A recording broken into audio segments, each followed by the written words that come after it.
Haleluya.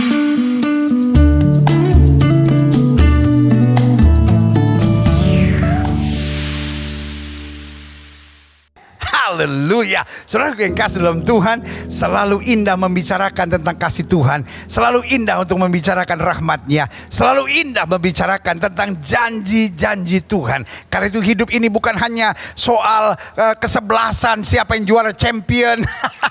Pendeta Bayern Munich menang. Kapan Persija, kapan Persipura, ya kan? Kapan Perseman Manokwari. Saudara yang kasih dalam Tuhan, asik juga sih membicarakan tentang hidup, ya kan? Tentang pertandingan sepak bola, tentang politik yang sedang terjadi hari-hari ini. Tetapi dalam firman Tuhan kita kuat, dalam firman Tuhan kita dipulihkan, dalam firman Tuhan kita mengalami kebangunan rohani yang dahsyat dan luar biasa. Dan saudara yang kasih dalam Tuhan, pada sesi ini kita akan menerima berkat firman Tuhan yang luar biasa, ya kan? Bersama dengan seorang muda yang dipakai Tuhan, diurapi Tuhan, hambanya Pastor Geren yang juga adalah anak saya. Saya undang maju ke depan dan kita semua akan diberkati oleh firman Tuhan. Waktu Tuhan pasti yang terbaik,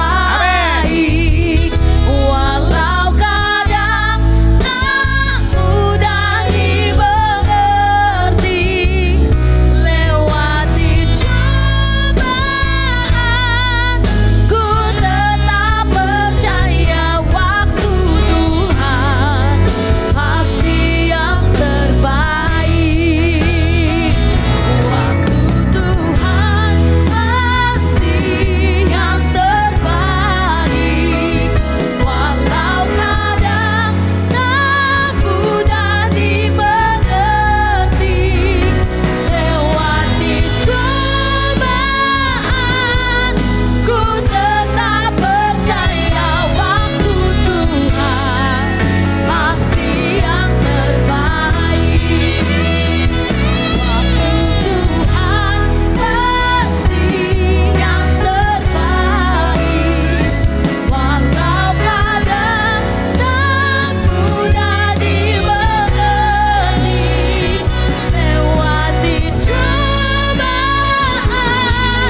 ku tetap percaya waktu Tuhan pasti yang terbaik. Lewati cobaan, Lewati cobaan, ku tetap percaya.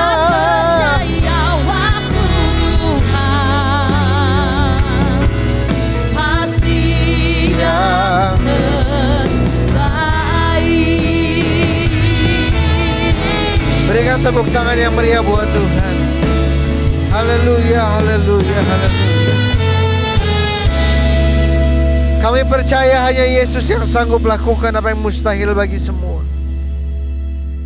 Hanya Yesus yang sanggup lakukan. Hanya Yesus yang berkuasa untuk lakukan apa yang mustahil bagi semua orang. Karena itu kami berserah kepada Engkau, karena kami tahu Engkau siap dan Engkau sanggup melakukan hal yang besar dalam kehidupan kami untuk kemuliaan-Mu. Bicara buat masing-masing kami Tuhan, karena kami haus dan lapar untuk mendengarnya. Di dalam nama Yesus, amin, amin. Saya akan bicara hari ini tentang diurapi dan dipilih. Dipilih dan diurapi. Karena ini dua hal yang berbeda.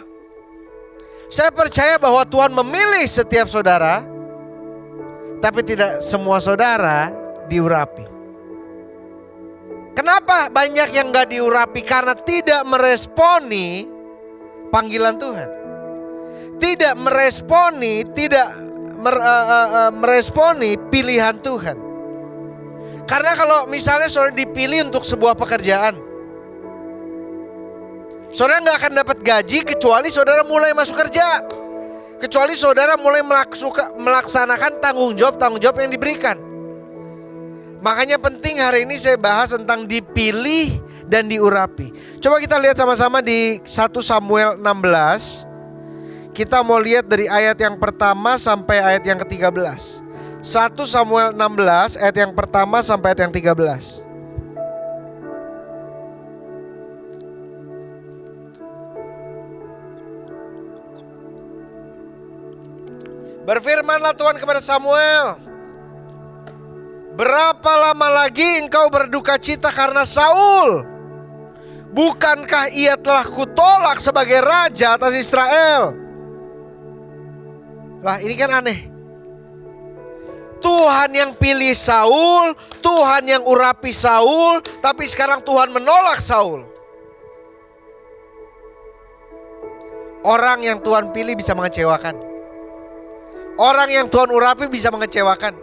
Orang yang kita pikir, wah ini pendeta, ini hamba Tuhan, ini kakak rohani saya, ini bapak rohani saya. Mereka tetap manusia yang bisa mengecewakan. Karena itu andalan kita, pegangan kita bukan manusia tapi Tuhan sendiri. Tuhan berkata selanjutnya di ayat yang pertama, Aku mengutus engkau kepada Isai orang Betlehem itu, sebab di antara anak-anaknya telah kupilih seorang raja bagiku. Ini aneh gara-gara membingungkan. Kan gampang Tuhan bilang, ini kamu pergi ke Isai, anaknya yang ini kupilih menjadi raja, gampang. Tapi Tuhan bilang engkau pergi kepada Isai, salah satu anaknya akan jadi raja. Gak tahu siapa. Samuel gak tahu siapa. Kadang-kadang ini yang kita harus lakukan. Walaupun kita tidak mengerti, walaupun kita belum tahu, kita taat. Kita tetap maju. Selama Tuhan yang suruh, Tuhan tidak pernah mengecewakan.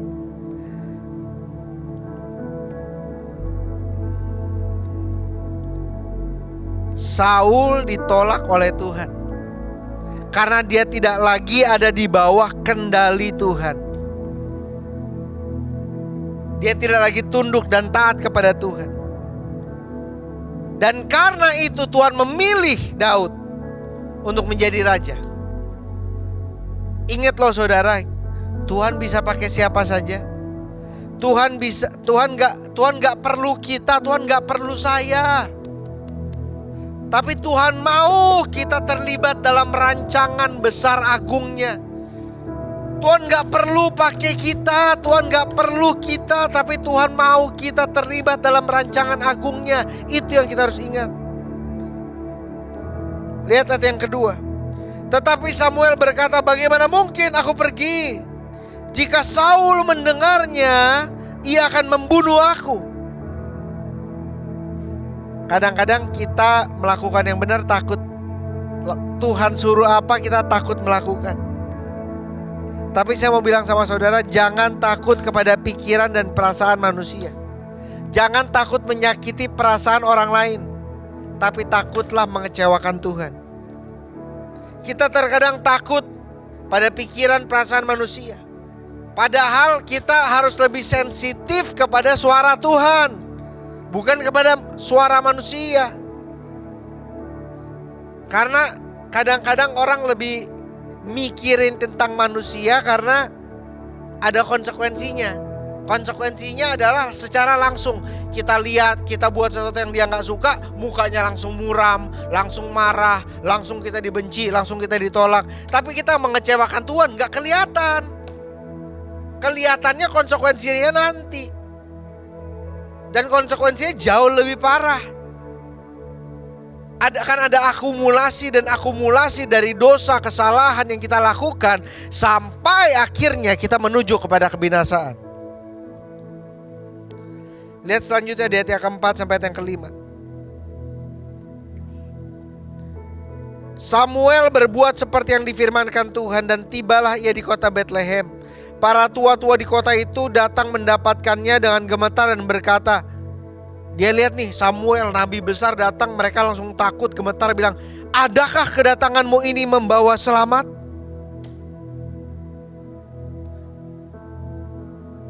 Jawabnya Samuel, ya benar, aku datang untuk mempersembahkan korban kepada Tuhan. Kuduskanlah dirimu dan datanglah dengan daku ke upacara pengorbanan ini. Kemudian ia menguduskan Isai dan anak-anaknya laki-laki dan mengundang mereka ke upacara pengorbanan itu. Dalam setiap pertimbangan dalam kehidupan kita, dalam setiap keputusan yang kita mau ambil, pastikan kita lakukan secara gentar dan takut. Maksud saya gentar dan takut bukannya aduh gimana ya, aduh gimana. Enggak, gentar dan takut kepada Tuhan. Apakah ini yang Tuhan mau ya? Jangan sampai saya lakukan apa yang Tuhan gak seneng. Itu yang harus menjadi kegentaran kita. Apapun yang kita lakukan, keputusan apapun, kesempatan bisnis apapun, kita harus secara takut dan gentar. Apakah ini yang Tuhan mau?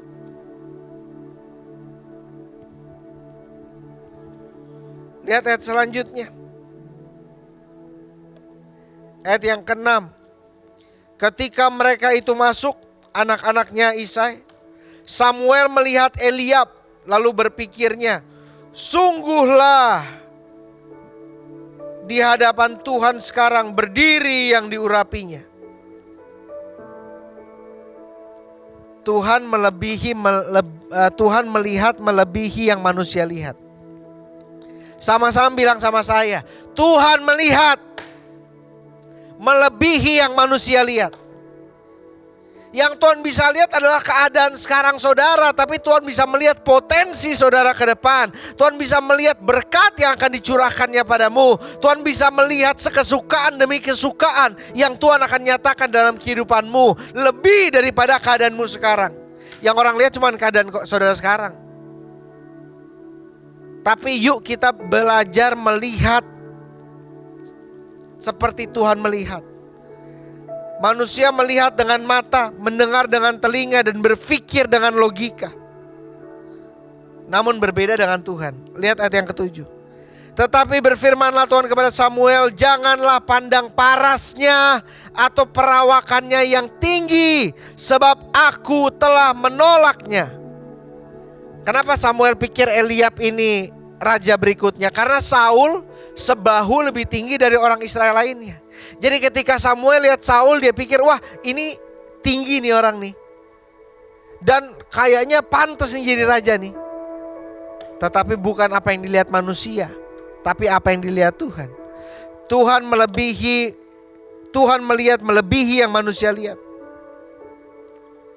Tuhan melihat dalam iman, in faith. Kita juga harus bisa melihat dalam iman yang tidak kelihatan. Tapi yang menarik di sini bukan cuma Eliab tidak dipilih oleh Tuhan, tapi dia ditolak Tuhan. Ayat yang selanjutnya bilang seperti ini. Ayat yang ke-8. Lalu Isai memanggil Abinadab dan menyuruhnya lewat di depan Samuel. Tapi Samuel berkata, orang ini pun tidak dipilih Tuhan. Tapi Eliab ditolak, bukan cuma tidak dipilih. Artinya apa? Orang yang ditolak oleh Tuhan bukan karena Tuhan gak pilih kasih. Tuhan mengasihi semua orang sama. Tetapi respons kita berbeda-beda. Dari respons kita itulah Tuhan pilih, Tuhan tolak, atau Tuhan angkat.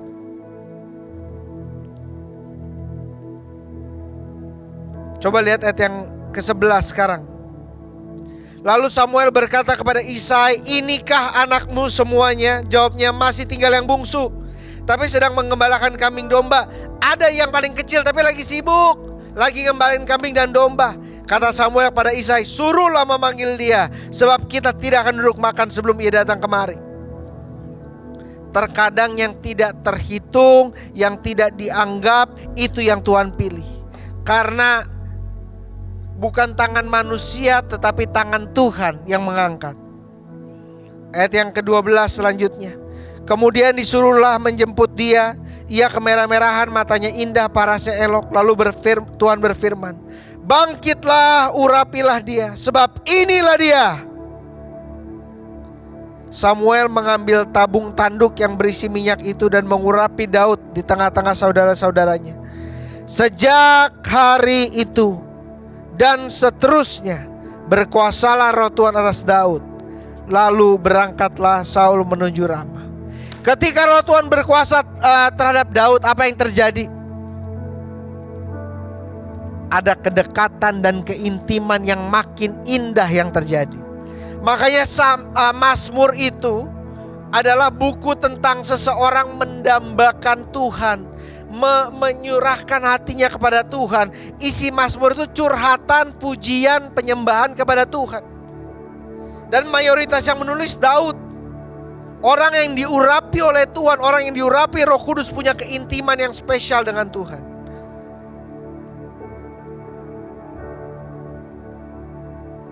Saya mau sama-sama kita berdoa secara khusus hari ini.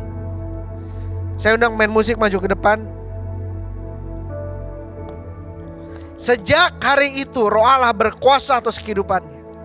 Saya mau sekarang setiap saudara yang sedang menyaksikan ibadah ini, saya mau saudara arahkan tangan saudara ke depan, ke TV saudara atau ke layar handphone saudara dan sebagainya.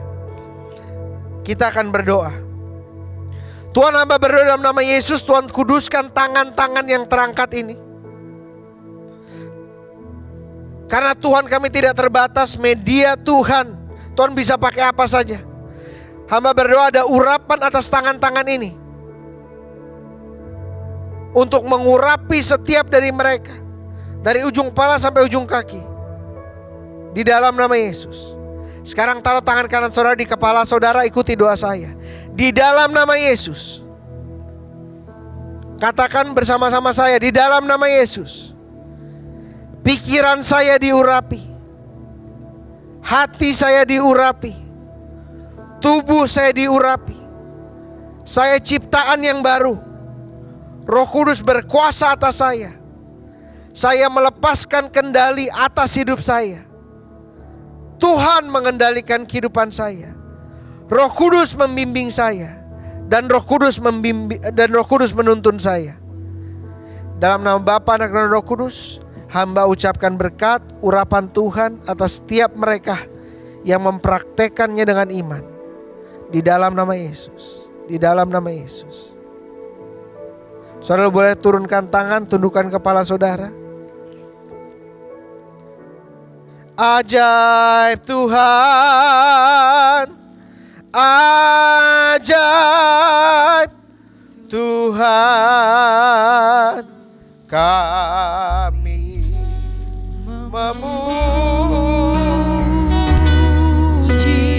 kebesaran-Mu. ajaib Tuhan, ajaib Tuhan,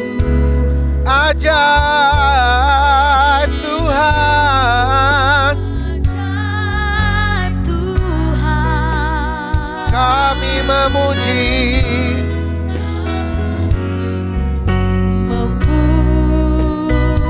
memuji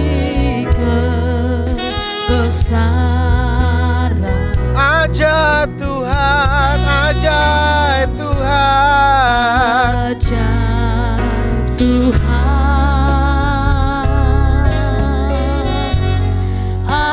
ajaib Tuhan. kami bersyukur, kami berterima kasih semua karena Tuhan yang ajaib. Haleluya, haleluya, haleluya.